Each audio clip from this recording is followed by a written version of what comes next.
Breaking చూస్తున్నాం. ప్రణీత్ రావు remand రిపోర్ట్లో కీలక విషయాలు వెల్లడించారు.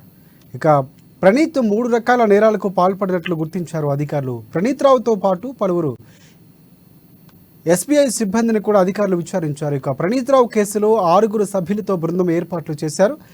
ప్రణీత్ రావు నుంచి 3 సెల్ ఫోన్లు, ఒక ల్యాప్టాప్ను స్వాధీనం చేసుకున్నారు అధికారులు. సాక్ష్యాల చెరిపివేత, ప్రజా ఆస్తులు ప్రణీత్ ధ్వంసం చేసినట్లు అధికారులు అనుమానం వ్యక్తం చేస్తున్నారు.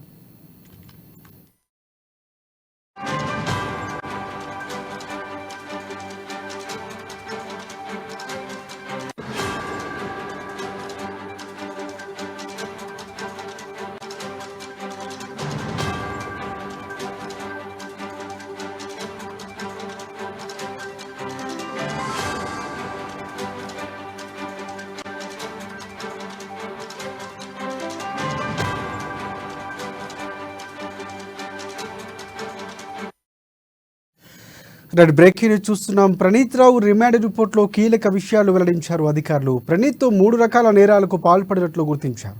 ప్రణీత్ రావుతో పాటు పలువురు ఎస్బీఐ సిబ్బందిని కూడా అధికారులు విచారించారు. ఇక ప్రణీత్ రావు కేసులో 6 సభ్యులతో బృందం ఏర్పాట్లు చేశారు. ప్రణీత్ రావు నుంచి 3 సెల్ ఫోన్లు, ఒక ల్యాప్టాప్ను స్వాధీనం చేసుకున్నారు అధికారులు. సాక్ష్యాల చెరిపివేత, ప్రజా ఆస్తులు ప్రణీత్ ధ్వంసం చేసినట్లు అధికారులు అనుమానం వ్యక్తం చేస్తున్నారు.